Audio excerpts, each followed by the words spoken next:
नमस्कार दोस्तों, हमारे लर्निंग ऐप ड्रीम दर्शन में आपका बहुत बहुत स्वागत है। तो चलिए आज हम अपनी नए क्लास की ओर बढ़ते हैं और आज से हम स्टार्ट करेंगे क्या, छत्तीसगढ़ का अपवाह तंत्र। ठीक है, छत्तीसगढ़ में कितने अपवाह तंत्र पाए जाते हैं, कौन कौन सी नदियाँ पाई जाती है, कौन कौन सी नदी परियोजना चल रही है, कौन कौन से जलप्रपात हैं और कौन से बहुत सारी नदियाँ हैं, विभिन्न छोटे छोटे बहुत सारी नदियाँ हैं, सबके बारे में हम देखेंगे। तो मतलब धुआं धुआं करना है ना। तो अपवाह तंत्र क्या होता है जी? चलिए ठीक है, अपवाह तंत्र से पहले इससे पहले जो हमने क्लास करवाया था वो आपने पढ़ा है। ठीक है, तो अब अपने क्लास से हम आगे बढ़ेंगे और अब क्या स्टार्ट करेंगे। सबसे नया टॉपिक है अपवाह तंत्र, नदी अपवाह तंत्र, जिससे क्वेश्चन आना तय ही तय है। एक क्वेश्चन आएगा ही आएगा, चाहे आपका व्यापम में आए, पीएससी में आए, चाहे आप वनडे एग्ज़ाम दे। व्यापम मतलब वनडे एग्ज़ाम है ना जी। तो उसमें कोई ना कोई एग्ज़ाम में क्वेश्चन यहाँ से एक निकलता है। चाहे क्या निकलेगा, ये नदी कहाँ से है, उसका उद्गम कहाँ से होता है और इसकी लंबाई क्या क्या चीज़ है, या फिर इस नदी में कौन सी नदी परियोजना बनाए गए हैं। ठीक है, तो ये सब क्वेश्चन यहाँ से आते हैं। तो हमारे छत्तीसगढ़ में अपवाह तंत्र क्या है और अपवाह तंत्र होता क्या है। ठीक है, तो सबसे पहले जानेंगे अपवाह तंत्र क्या होता है। ठीक है, अपवाह तंत्र जैसे कि एक मुख्य नदी, ठीक है, जैसे कि ढाल इधर है, किसी चीज़ का ढाल इधर है, ढाल के मतलब धार के अनुकूल एक प्रवाही, ठीक है, एक प्रवाह में ढाल के अनुकूल एक ही दिशा में प्रवाह होती है। ठीक है, नदी और नदियों के मुख्य नदी और उसके सहायक नदियों के समूह को क्या कहते हैं हम? अपवाह तंत्र कहते हैं। क्या कहते हैं? अपवाह तंत्र कहते हैं। किसको अपवाह तंत्र कहते हैं? मतलब कि ढाल की दिशा में क्या हो, ढाल की दिशा में हो, प्रवाह एक दिशीय हो। ठीक है, ढाल की दिशा में हो, होना कैसे चाहिए, जिस तरफ ढाल हो उस तरफ होना चाहिए, एक दिशा होना चाहिए, प्रवाह उसका कैसा होना चाहिए, एक ही दिशा में हो। ठीक है, एक ही दिशा में हो, तो प्रवाह एक दिशीय होना चाहिए, ढाल की ओर हो, और मुख्य नदी और उसके निकलने वाली बहुत सारी जो सहायक नदियाँ हैं, ठीक है, बहुत सारी सहायक नदियाँ, ठीक है, उन सभी को एक साथ क्या कहा जाता है? अपवाह तंत्र कहा जाता है। ठीक है, एक मुख्य नदी और उसकी जो विभिन्न सहायक नदियों, ठीक है, को सबको एक साथ क्या कहा जाता है जी? अपवाह तंत्र कहा जाता है। अपवाह तंत्र कहा जाता है। तो या फिर ड्रेनेज सिस्टम, इंग्लिश में बोला जाए तो क्या बोलते हैं जी? ड्रेनेज सिस्टम कहा जाता है। ठीक है, तो अपवाह तंत्र, तो समझ में आया कि अपवाह तंत्र क्या होता है, समझ में आया कि अपवाह तंत्र क्या है, क्या होता है अपवाह तंत्र। तो अपवाह तंत्र एक दिशा में, ढाल के अनुकूल दिशा में, एक दिशा में जो मुख्य नदी और उसके सहायक नदियों का जो तंत्र है, ठीक है, एक सिस्टम, एक क्षेत्र तैयार होता है। ठीक है, उसी को क्या कहते हैं? हम अपवाह तंत्र कहते हैं। क्या है? मुख्य नदी और उसके सहायक नदियों को एक साथ क्या कहते हैं? अपवाह तंत्र कहते हैं। तो हमारे छत्तीसगढ़ में कितने अपवाह तंत्र हैं? तो छत्तीसगढ़ में कुल, ठीक है, छत्तीसगढ़ में कुल 5 अपवाह तंत्र हैं। कितने अपवाह तंत्र हैं जी? ये भी क्वेश्चन पूछा जा सकता है, छत्तीसगढ़ में कितने अपवाह तंत्र हैं? तो 5 अपवाह तंत्र हैं। कौन कौन सा है? तो सबसे पहला है हमारा महानदी अपवाह तंत्र। कौन सा है? महानदी अपवाह तंत्र पहला हो गया। दूसरा है गोदावरी नदी अपवाह तंत्र। ठीक है, तीसरा है सोन गंगा अपवाह तंत्र, चाहे तो इसे तो सोन नदी अपवाह तंत्र बोल सकते हैं या गंगा अपवाह तंत्र बोल सकते हैं। ठीक है, चौथा है ब्राह्मी नदी अपवाह तंत्र और 5वां है नर्मदा नदी अपवाह तंत्र। टेंशन मत लीजिए, हम बहुत अच्छे से एक एक चीज़ को पूरा देखेंगे। बस आपको क्या करना है, ध्यान लगा कर कॉन्सेंट्रेट होकर के क्या करना है, सुनना है और जो लिखा गया है उसको नोट डाउन करना है। ठीक है, तो सबसे पहले हम क्या देखेंगे? महानदी अपवाह तंत्र। अब इस महानदी अपवाह तंत्र, कितने अपवाह तंत्र है हमारे छत्तीसगढ़ में? 5। महानदी अपवाह तंत्र, गोदावरी नदी अपवाह तंत्र, सोन गंगा नदी अपवाह तंत्र, ब्राह्मी नदी अपवाह तंत्र और नर्मदा नदी अपवाह तंत्र। ठीक है, अब महानदी अपवाह तंत्र ये कितने क्षेत्रफल तक फैला हुआ है? तो 77,432 हज़ार हेक्टेयर पे है ना, किलोमीटर स्क्वायर पे फैला हुआ है। कौन सा? तो महानदी अपवाह तंत्र, जो छत्तीसगढ़ के कितने प्रतिशत? 56.15% पर विस्तृत है। ये चीज़, मुख्य चीज़ याद रखिए। क्या? महानदी अपवाह तंत्र कितने वर्ग क्षेत्रफल तक फैला हुआ है छत्तीसगढ़ में? तो 77,432 वर्ग किलोमीटर तक फैला हुआ है महानदी अपवाह तंत्र, जो कि क्षेत्रफल का, छत्तीसगढ़ के क्षेत्रफल का कितना प्रतिशत है? तो 56.15% है। ठीक है। गोदावरी अपवाह तंत्र, ठीक है, ये कितना है? 36,49,490 किलोमीटर स्क्वायर पर फैला हुआ है क्या? गोदावरी नदी अपवाह तंत्र, जो कि क्षेत्रफल के हिसाब से छत्तीसगढ़ के क्षेत्रफल का कितना प्रतिशत है? तो 28.64% है। कितना प्रतिशत है? 28.64% है। ठीक है। उसके बाद देखिए सोन नदी या सोन गंगा अपवाह तंत्र, ये कितना है? तो ये लगभग 18,000 वर्ग किलोमीटर है, लगभग 18,000, जो कि छत्तीसगढ़ का 13.63% बनाता है। ठीक है। ये लगभग कितना है? 18,000 है। कितना है? 18,000 वर्ग किलोमीटर पर फैला हुआ है क्या? सोन गंगा अपवाह तंत्र। ठीक है। तो 77,000, 36,000, 18,000। अब ब्राह्मी नदी अपवाह तंत्र, ठीक है, ये लगभग 1,004 किलोमीटर, 1,000 स्क्वायर किलोमीटर पर फैला हुआ, जो छत्तीसगढ़ का कितना प्रतिशत है? 1.003%, जो कि लगभग 1,000 वर्ग किलोमीटर तक फैला हुआ है। ठीक है। और नर्मदा नदी अपवाह तंत्र, ये कितना है? लगभग 732 वर्ग किलोमीटर तक फैला हुआ है, जो कि छत्तीसगढ़ के क्षेत्रफल का कितना प्रतिशत है? तो 0.55% है। ठीक। तो देखिए क्षेत्रफल कैसे याद करेंगे? क्षेत्रफल मत याद कीजिए, मैथ्स पढ़ रहे हैं, मैथ्स रीजनिंग तो पढ़ते ही हैं, परसेंटेज निकाल लीजिए। तो देखिए अगर आपको ये याद नहीं हो रहा है, क्षेत्रफल आपको याद नहीं है, आप क्या करेंगे? अप्रॉक्स तो लगा सकते हैं ना। अगर आप वहाँ पे आया तो महानदी अपवाह तंत्र छत्तीसगढ़ के क्षेत्रफल का 56.15% है। एक तो चीज़ को याद कर लीजिए, चाहे ये याद कर लीजिए चाहे ये याद कर लीजिए, एक तो याद करेंगे तो दोनों याद हो जाएगा। ठीक है। अगर हम ये का याद कर लेते हैं 56, 28, 13, 1, 0, सिंपल। ठीक है। तो अपवाह नदी अपवाह तंत्र छत्तीसगढ़ के क्षेत्रफल का कितना प्रतिशत है? 56.15% है। मतलब छत्तीसगढ़ के क्षेत्रफल का हम 56% निकालेंगे तो किसका क्षेत्रफल निकल जाएगा? महानदी अपवाह तंत्र का। ठीक है। छत्तीसगढ़ के क्षेत्रफल का 28% निकालेंगे तो किसका निकल जाएगा? गोदावरी अपवाह तंत्र का। ये पॉइंट है, नहीं है, ऐसा करके है। ठीक है। ये ऐसा करके है, पॉइंट मत समझिएगा ना। ये 18,000 है, ये 1,000 है, ये 732 है। ठीक, क्लियर। तो गोदावरी नदी अपवाह तंत्र छत्तीसगढ़ के क्षेत्रफल का 28.64% है, जो कि कितने वर्ग किलोमीटर तक फैला है? 36,490। ठीक है। अब सोन नदी अपवाह तंत्र लगभग 18,000 किलोमीटर तक फैला हुआ है। ठीक है। और कितना प्रतिशत है छत्तीसगढ़ का? 13.63% है। ठीक। ब्राह्मी नदी अपवाह तंत्र कितना प्रतिशत है छत्तीसगढ़ के क्षेत्रफल का? 1.003% है, जो कि 1000 वर्ग किलोमीटर तक फैला हुआ है। नर्मदा नदी अपवाह तंत्र 735 वर्ग किलोमीटर तक फैला हुआ है, जो छत्तीसगढ़ का कितना प्रतिशत बनाता है? 0.55% बनाता है। ठीक। तो अब देखते हैं कहाँ कहाँ पर कौन सा अपवाह तंत्र पाया जाता है। तो ये वाला क्षेत्र कौन सा है? गोदावरी नदी अपवाह तंत्र है। ये वाला क्षेत्र क्या है? गोदावरी नदी अपवाह तंत्र, क्योंकि यहाँ से निकलने वाली जो सबरी नदी है वो भी अपना जल किस में गिराती है जी? गोदावरी अपवाह तंत्र में। और यहाँ से आने वाली कौन सी? ये इंद्रावती नदी, जो मुख्य नदियाँ हैं, वो किस में गिराती है जल? अपना गोदावरी नदी में। ठीक है। तो ये हमारा क्या है? सबरी नदी। और ये हमारा क्या है? इंद्रावती नदी। कौन सा? इंद्रावती नदी।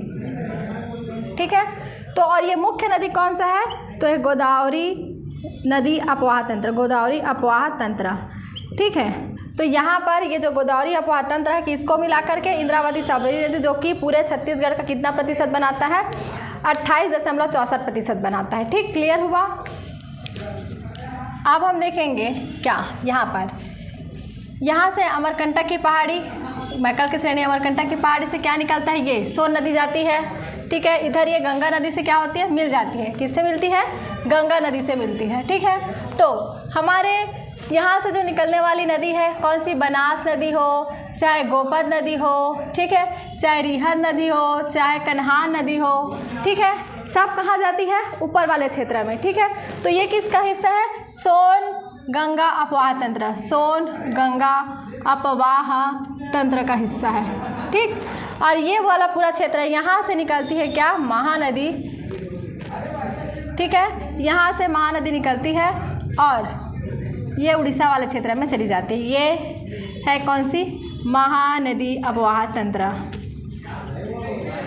तो मेन मुख्य नदी कौन कौन सी है, तो छत्तीसगढ़ में अगर मुख्य नदी देखा जाए तो महानदी अपवाह तंत्र मुख्य है, जो कि पूरे छत्तीसगढ़ का कितना प्रतिशत कवर करता है, 56.15% कवर करता है। और इसकी सहायक नदियां हैं, ठीक है, यहाँ से क्या, शिवनाथ नदी यहाँ पर मिलती है, ठीक है, फिर इसकी बहुत सारी सहायक नदियाँ हैं, ठीक है, ठीक।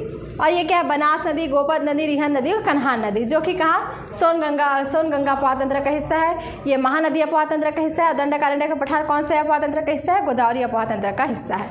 ये क्लियर हुआ, इतना समझ में आया कि कौन सा कितना हिस्सा है और कहाँ पर है कौन सा नदी का अपवाह तंत्र, ठीक है।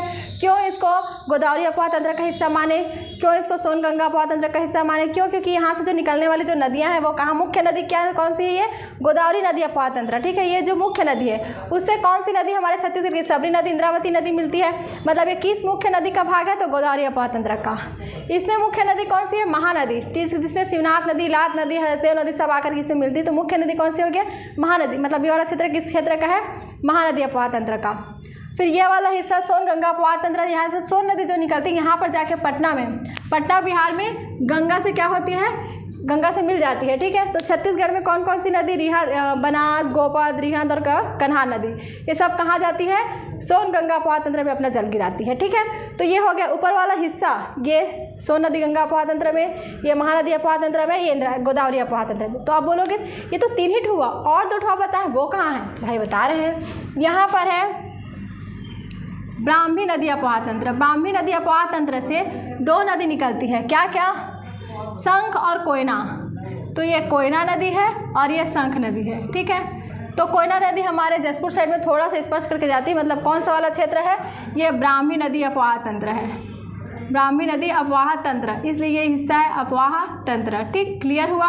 उसके बाद यहाँ पर है नर्मदा, यहाँ से ये क्या है, सोन नदी इधर गया और एक नर्मदा नदी इधर भी तो आती है कवर्धा साइड, ठीक है। इसमें नर्मदा नदी का सहायक नदी है क्या, बंजर और ताड़ी, बंजर और ताड़ी कवर्धा साइड आता है। मतलब ये कौन सा हिस्सा हो गया, नर्मदा नदी अपवाह तंत्र का, नर्मदा नदी अपवाह तंत्र का, ठीक है। तो कौन कौन सी नर्मदा नदी की सहायक नदी, बंजर और ताड़ी, जो किधर आता है, छत्तीसगढ़ में आता है। तो इस तरह से छत्तीसगढ़ में टोटल कितने अपवाह तंत्र हो गए, तो 5 अपवाह तंत्र हो गए, महानदी अपवाह तंत्र, गोदावरी नदी अपवाह तंत्र, गंगा अपवाह तंत्र, ब्राह्मी नदी अपवाह तंत्र और नर्मदा नदी अपवाह तंत्र।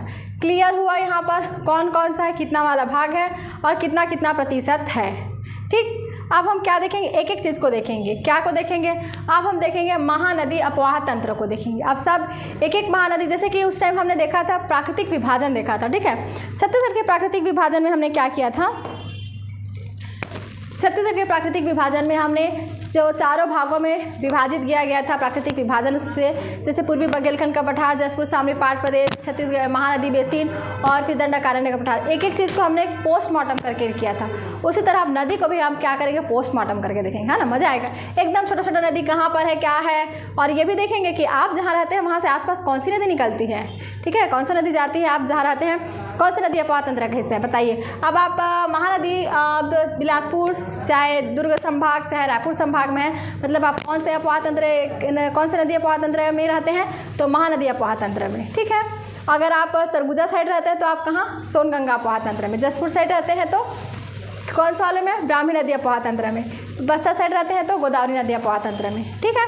उस वाले क्षेत्र में आपकी वो वाली नदियाँ बहती हैं, ठीक है। तो क्लियर हुआ ये हमारा छत्तीसगढ़ में 5 जो अपवाह तंत्र है उसके बारे में। अब सबसे पहला हम देखेंगे महानदी अपवाह तंत्र, ठीक। तो चलिए क्लियर करते हैं हम यहाँ पर। अब एक एक चीज़ यहाँ तक इसको नोट डाउन कर लीजिए।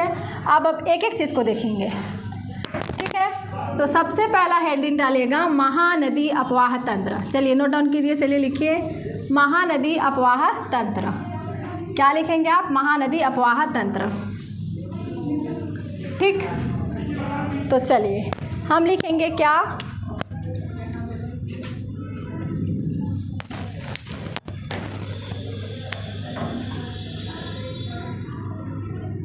महानदी अपवाह तंत्र, महानदी अपवाह तंत्र, ठीक है, महानदी अपवाह तंत्र। अब हम देखें, क्या देखें जी, क्षेत्रफल, कितने क्षेत्रफल फैला हुआ है, तो क्षेत्रफल कितना है इसका, क्षेत्रफल कितना है, तो 77,432 वर्ग किलोमीटर स्क्वायर, जो कि प्रतिशत में कितना है, पूरे छत्तीसगढ़ के क्षेत्रफल का 56.15% है। दो टाइप का दिख रहा है लेकिन ये क्या है, एक है, ठीक है। 15 अब ये पॉइंट दिख रहा है जी, 56.15% है पूरे छत्तीसगढ़ का, कौन सा, महानदी अपवाह तंत्र। अब क्या देखेंगे हम, सबसे पहला देखेंगे तो वो है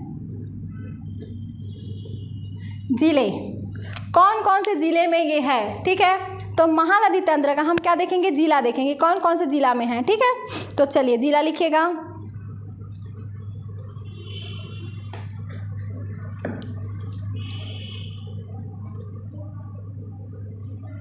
ठीक। तो सबसे पहले देखेंगे अपवाह तंत्र का विस्तार, अपवाह तंत्र का विस्तार मतलब कि क्या, अपवाह तंत्र का विस्तार मतलब जो महानदी अपवाह तंत्र है वो कहाँ कहाँ तक फैला हुआ है, ठीक है। तो महानदी अपवाह तंत्र कहाँ तक विस्तार है, तो सबसे पहले लिखिएगा कहाँ तक है, तो सबसे पहला एक है महानदी बेसिन, मैंने क्या बोला, महानदी बेसिन, और दूसरा कांकेर वाला क्षेत्र मतलब कि कांकेर। अब महानदी बेसिन मैंने बोल दिया, मैंने आपको इससे पहले प्राकृतिक विभाजन समझा चुका है कि महानदी बेसिन में कौन कौन से संभाग आते हैं, तो उसके हिसाब से बताइए कि कौन कौन संभाग शामिल है उसमें। तो महानदी बेसिन में कौन सा संभाग, रायपुर संभाग, दुर्ग संभाग और बिलासपुर संभाग, तीनों संभाग के सभी जिले और एक जिला और कांकेर जिला, ठीक है। तो टोटल महानदी बेसिन में कितना आ जाएगा जिला, दुर्ग संभाग के 7, रायपुर संभाग के 5 और बिलासपुर संभाग के 8 जिले, तो टोटल वो जिले हो गए, ठीक है। और एक कांकेर जिला। तो महानदी अपवाह तंत्र में याद रखना, महानदी अपवाह तंत्र में जो कांकेर वाला क्षेत्र है वो किस क्षेत्र में आता है, महानदी अपवाह तंत्र के अंतर्गत आता है, ठीक है। ये ध्यान रखिए, ये दो क्षेत्र।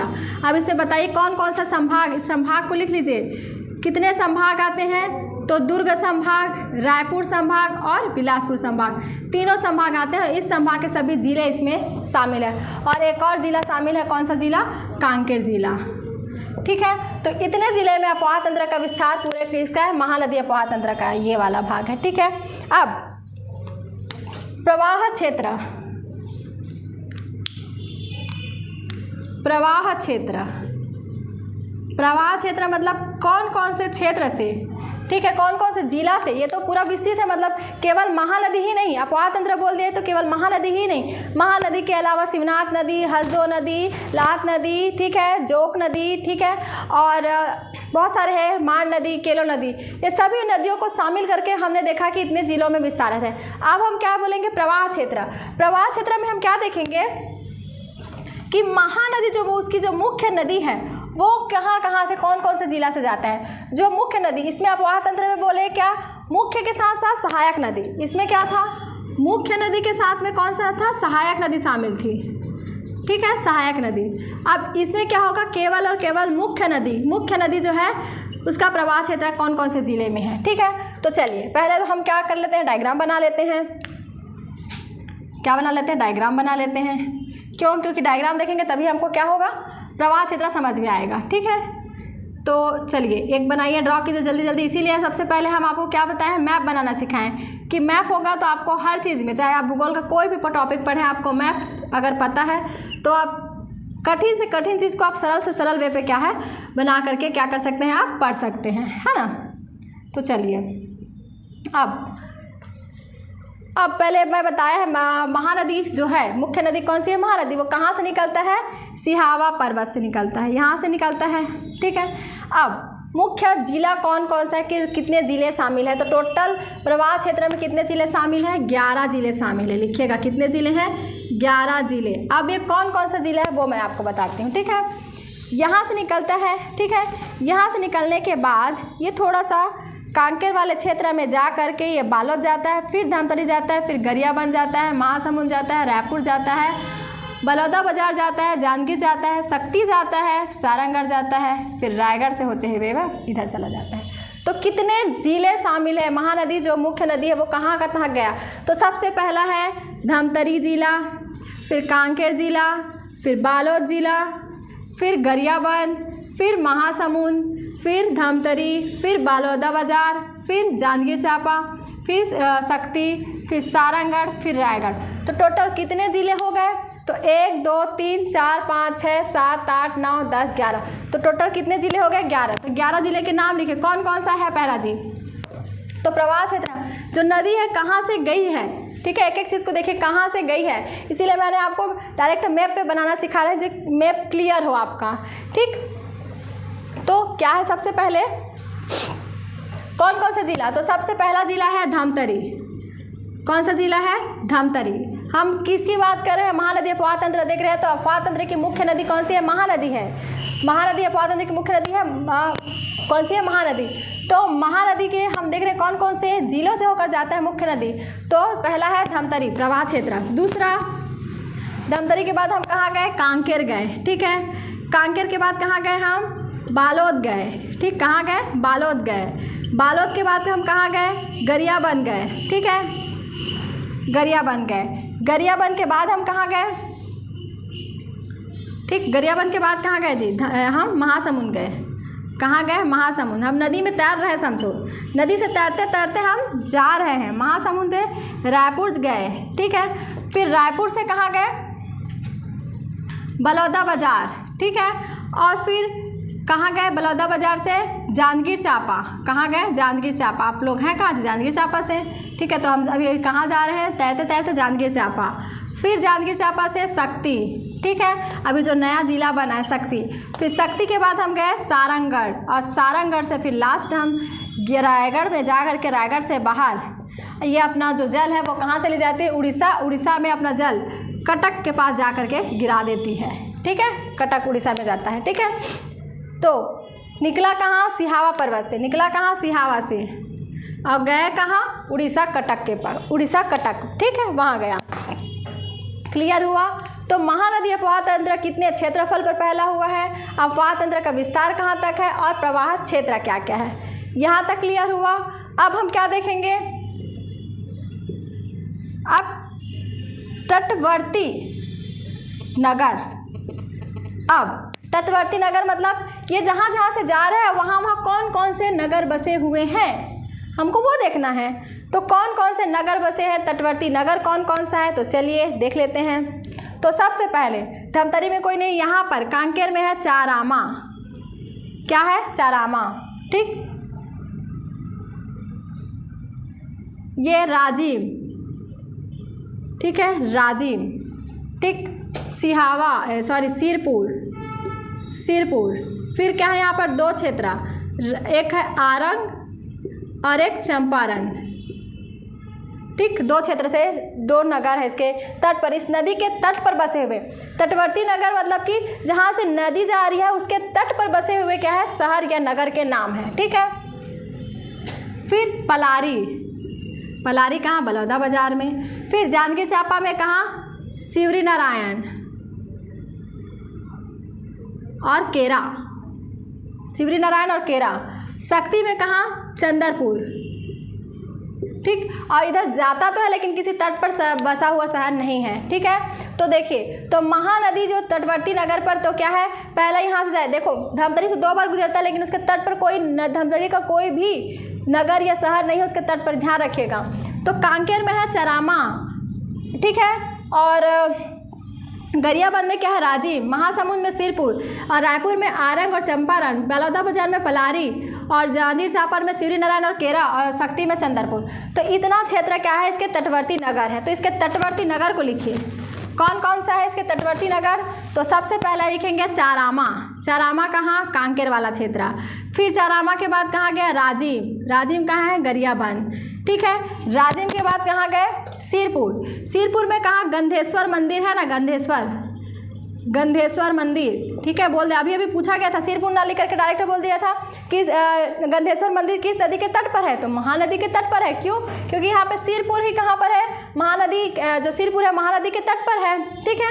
तो गंधेश्वर मंदिर भी उसी के सिरपुर पे ही है गंधेश्वर मंदिर, ठीक। उसके बाद सिर के ऊपर रायपुर में कहाँ, आरंग, आरंग के बाद चंपारण, चंपारण, ठीक। उसके बाद कहाँ गए, चंपारण के बाद पलारी, ठीक। अब पलारी के बाद कहाँ गए, इधर लिख देते हैं, उधर नहीं जगह तो, ठीक। पलारी के बाद कहाँ गया, शिवरी नारायण, जानकी चांपा का शिवरी नारायण, और केरा, केरा भी एक जगह का नाम है, ठीक है। केरा, केरा आप छत्तीसगढ़ी में जो केला है उसको छत्तीसगढ़ी में केरा बोलते हैं, लेकिन केरा एक क्षेत्र, एक गांव का, एक नगर का, एक क्षेत्र का नाम है, तटवर्ती नगर का, ठीक है। उसके बाद केरा के बाद कहाँ, चंदरपुर, चंदरपुर पहले जांजगीर चांपा में आता था, अब वो कहाँ चला गया, शक्ति वाले क्षेत्र में आता है, मतलब जांजगीर चांपा रायगढ़ के बीचों बीच था, अभी ये चंदरपुर कहाँ है, शक्ति वाले क्षेत्र में है, ठीक है। तो अभी चंदरपुर कहाँ है, ध्यान रखिएगा, शक्ति में आ गया, शक्ति जिला में आ गया है, ठीक है। तो इतने क्षेत्र में तटवर्ती नगर हो गए, तो ठीक है। महानदी अपवाह तंत्र का क्षेत्रफल कितना है, 77,432 किलोमीटर, जो कि प्रतिशत कितना है, 56.15%। अपवाह तंत्र का विस्तार पूरा देखा जाए तो कितने जिले पे है, बिलासपुर संभाग, दुर्ग संभाग, रायपुर संभाग, यानी कि महानदी बेसिन, और एक कौन सा हो गया, कांकेर जिला, ठीक है। मुख्य नदी और सहायक नदियों को मिला करके प्रवाह क्षेत्र कितने हैं, 11 जिलों पे। कौन कौन सा जिला है प्रवाह क्षेत्र, धमतरी, कांकेर, बालोद, गरियाबंद, महासमुंद, रायपुर, बलौदाबाजार, जांजगीर चांपा, शक्ति, रायगढ़ और सारंगढ़, ठीक है। ये क्लियर हुआ प्रवाह क्षेत्र। उसके बाद तटवर्ती नगर, कौन कौन से तट पर बसे हुए शहर है, महानदी के तट पर बसे हुए शहर के नाम, महानदी के तट पर बसे हुए शहर के नाम कौन कौन से है, चारामा, ठीक है, चारामा, राजिम, सिरपुर, आरंग, चंपारण, पलारी, शिवरीनारायण, केरा और चंदरपुर, इतना तटवर्ती नगर के नाम है। इतना हो गया क्लियर। अब हम क्या देखेंगे, इसके नामकरण देखेंगे कि नामकरण क्या है इसका, ठीक है। इसको मिटा दूँ, इसको लिख लिए होंगे, लिख लेंगे, ठीक है। अब हम क्या देखेंगे, इसके नामकरण देखेंगे। हम क्या देखेंगे, नामकरण, क्या नामकरण। अब महानदी के नाम महानदी क्यों पड़ा गया, ठीक है। तो प्राचीन में, ठीक है, पुराने समय में, प्राचीन काल में इसे क्या कहते थे, कनकनंदनी, कनकनंदनी कहा जाता था। क्या कहा जाता था, महानदी को प्राचीन काल में कनकनंदिनी कहा जाता था। फिर सतयुग आया, फिर त्रेता युग आया, ठीक है, फिर द्वापर युग आया, फिर आया कौन सा युग, कलयुग। वर्तमान का युग क्या है जी, कलयुग। तो सतयुग में इस महानदी का नाम क्या था जी, नीलोत्पला, नीलोत्पला, क्या था, नीलोत्पला। किस में बताया गया है कि नीलोत्पला था, वायु पुराण में बताया गया है, ठीक। उसके बाद त्रेता युग में बोला गया क्या, महानंदा, महानंदा मतलब कि श्रृंगी ऋषि, श्रृंगी ऋषि के शिष्य के नाम पर यह नाम रखा गया था, ठीक है, कौन सा, महानंदा। द्वापर युग में इसका नाम क्या था, चित्रोत्पला। क्या नाम था, चित्रोत्पला, जो कि किस में है, स्कंद पुराण में बताया गया है। किस में बताया गया है, स्कंद पुराण में। अभी वर्तमान में इसका नाम क्या है, महानदी। कलयुग में इसे क्या कहते हैं, महानदी, ठीक है। तो नामकरण, प्राचीन काल में महानदी का नाम क्या था, कनकनंदिनी, ठीक है, कनकनंदिनी। क्या नाम था प्राचीन काल में, कनकनंदिनी। सतयुग, त्रेता युग, द्वापर, इसको याद कैसे करेंगे, STD, S से सतयुग, T से त्रेता युग, D से द्वापर, STD। कॉल अभी तो सबके पास, छोटे बच्चे के पास भी एक फ़ोन है, एकदम स्क्रॉल करते रहते हैं, ठीक है। पहले क्या था, STD फ़ोन से किसी को कॉल करना, STD जाते थे, है ना। तो भाई STD, सतयुग, त्रेता युग, द्वापर युग, ठीक है। फिर ये कलयुग। तो सतयुग में महानदी का क्या नाम था, नीलोत्पला कहा जाता था, वायु पुराण में बताया गया है। त्रेता युग में महानंदा, श्रृंगी ऋषि के जो शिष्य थे उनके नाम पर, महानंदा के नाम पर ही महानदी का नाम पड़ा था, कब, त्रेता युग में। द्वापर युग में चित्रोत्पला, स्कंद पुराण में बताया गया, और कलयुग में इसका नाम क्या है, महानदी, ठीक है। ये क्लियर हुआ। अब महानदी लंबाई कितना है टोटल, अगर इसकी लंबाई देखें, महानदी की लंबाई 858 किलोमीटर है इसकी लंबाई, छत्तीसगढ़ उड़ीसा को मिला करके। लेकिन केवल छत्तीसगढ़ में कितना है, 286 किलोमीटर छत्तीसगढ़ में इसका प्रवाह है, ठीक है। 286 किलोमीटर छत्तीसगढ़ में बहने वाली सबसे बड़ी नदी कौन सी है, ठीक है, बड़ी नदी है 286 महानदी। लेकिन बहने वाली नदी नहीं ना, सिर्फ लंबी नदी। अगर बहने वाली लंबी नदी बोलेगा तो शिवनाथ नदी जो इसी की सहायक नदी है वो आ जाएगा, ठीक है। तो महानदी टोटल अगर देखा जाए तो कितना किलोमीटर पर फैला हुआ है? 858 किलोमीटर पर। लेकिन छत्तीसगढ़ में कितना है? 286 किलोमीटर पर इसका क्या है? प्रवाह क्षेत्र है। ठीक है, छत्तीसगढ़ में। ठीक, तो आज समझ में आया, बेसिक चीज़ है जो महानदी अपवाह तंत्र की, कहाँ कितने अपवाह तंत्र पे है, मतलब कि क्षेत्र कौन कौन सा है, संभाग कौन कौन सा है, प्रवाह क्षेत्र कौन कौन सा है, उसके तटवर्ती नगर मतलब तट में बसे हुए शहर के नाम क्या क्या है और उसका नामकरण क्या क्या है। इतना देखें, आशा करते हैं आपको बहुत अच्छे समझ में आया होगा। और इसी तरह हम आगे भी बढ़ते जाएंगे, धीरे धीरे करके अब कौन सी नदी है क्या है उसको हम अगली क्लास में देखेंगे। तो समझ में आया होगा और बहुत अच्छे से हम नदियों को कंप्लीट करेंगे। आप टेंशन मत लीजिए, आपको एक एक नदी याद हो जाएगा, कहाँ से कौन सी नदी निकल रही, कौन किसकी सहायक नदी है, मैप वाइज। आप कर मैप वाइज है, अगर आपको मैप बनाना नहीं आ रहा है तो और प्रैक्टिस कीजिए, क्योंकि मैप के बगैर नदी समझ में नहीं आएगा। मैप ध्यान में रखिए और ये मैप को बना लीजिए। ठीक, तो चलिए पढ़ाई जारी रखें और कल